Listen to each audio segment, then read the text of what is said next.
हमें इस बात पर प्रसन्नता होती है कि हमारी सरकार ने उत्तर प्रदेश के पर लगे हुए बीमारू के कलंक से हमने इसको यूपी को मुक्त किया है।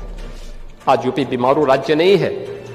गत 5 वर्ष से रेवेन्यू सरप्लस स्टेट के रूप में आज यूपी मजबूती के साथ, दमदारी के साथ आगे बढ़ रहा है और डबल इंजन की, डबल स्पीड की सरकार भी पॉलिसी पैरालिसिस का शिकार नहीं है। हमारे पास अलग अलग सेक्टर की पॉलिसीज हैं। कोई भी निवेशक आएगा उसके लिए लैंड बैंक है, पॉलिसी के दायरे में आकर के निवेश कर रहा है और सरकार ने उसको यहां पे एक गुड गवर्नेंस का एक माहौल भी दिया है, बेहतरीन सुरक्षा का माहौल दिया है। आज कोई गुंडा किसी इंडस्ट्रीज को फोन नहीं कर सकता, किसी व्यापारी से गुंडा टैक्स नहीं ले सकता, नहीं कर सकता है। अगर करेगा तो उसको ही मालूम है कि इसके परिणाम क्या होंगे। कोई जानबूझ करके उलझेगा तो उसको ही मालूम है कि जानबूझ के उलझने का मतलब अब वह स्थिति नहीं है कि जब पुलिस आगे आगे दौड़ती थी और गुंडे उसको पीछे से दौड़ाते थे। अब वह यूपी नहीं है, अब ये वह यूपी है जो हर प्रदेशवासी को सुरक्षा की गारंटी तो देता है, लेकिन हर गुंडे को इसके लिए चेतावनी भी देता है कि सुधर जाओ, नहीं तो यमराज के यहां जाने के रास्ते भी खुले हुए हैं और यमराज का बुलावा आ जाएगा।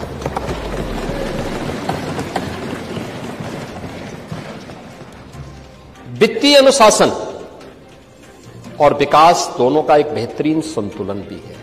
जो मैंने आपको बताया ना, रेवेन्यू सरप्लस है, ये वित्तीय अनुशासन का एक उदाहरण है। और विकास के लिए जो इंफ्रास्ट्रक्चर के साथ साथ वेलफेयर स्टेट के रूप में भी यूपी ने अपने आप को स्थापित किया, इसके भी उदाहरण है। आज यूपी के अंदर अपराध और अपराधियों के प्रति जीरो टॉलरेंस की नीति का परिणाम क्या है? एक fearless business, ease of doing business, trust in doing business, यानी ये आज यूपी की पहचान बनी है, जिसका परिणाम है एक ड्रीम डेस्टिनेशन के रूप में हर एक इन्वेस्टर का एक बेहतरीन गंतव्य यूपी बना है। और मैंने आपको बताया है कि यूपी के अंदर हर एक स्तर पर हम लोगों ने उत्तर प्रदेश को आगे बढ़ाया है।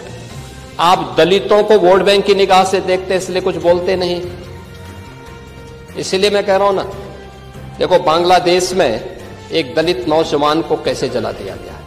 आप लोग गाजा पट्टी में होने वाले किसी भी उस पर आंसू बहाते हैं, लेकिन आपकी जवान से एक शब्द नहीं निकल रहा है, क्योंकि एक दलित नौजवान मारा गया बांग्लादेश में और उस नौजवान के मरने पर आपकी जवानी सिल चुकी है, क्योंकि आप उसको केवल वोट बैंक के रूप में इस्तेमाल करते हैं।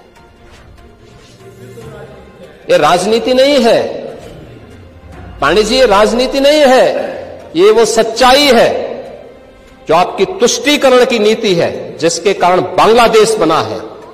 अगर बांग्लादेश पाकिस्तान नहीं बना होता, इस तरीके से हिंदू नहीं जलाया होता, और जलाता तो फिर उसकी क्या दुर्गति होती या वह भी जानता।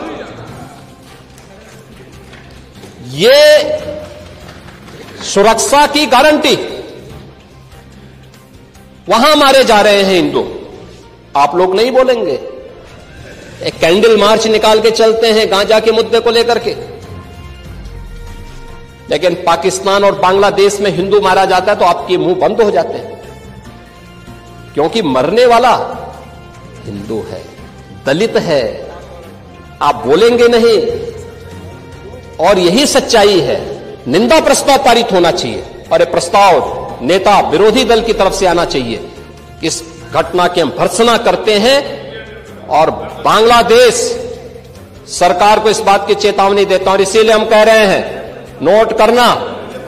नोट करना ये चीजें होनी चाहिए और हमारा भी प्रयास होना चाहिए।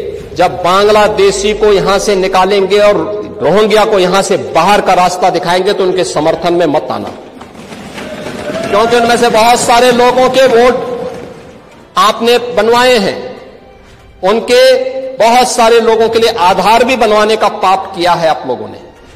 इसलिए इन चीजों को ध्यान में रखना और एक एक चीज की स्क्रीनिंग होगी,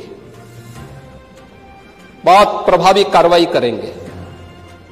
हमारे ही देश में रह करके हमारे लोगों के खिलाफ अपराध और वहां पे निर्दोष हिंदुओं पर अत्याचार करोगे, निर्दोष सिखों पे अत्याचार करोगे, ये स्वीकार्य नहीं हो।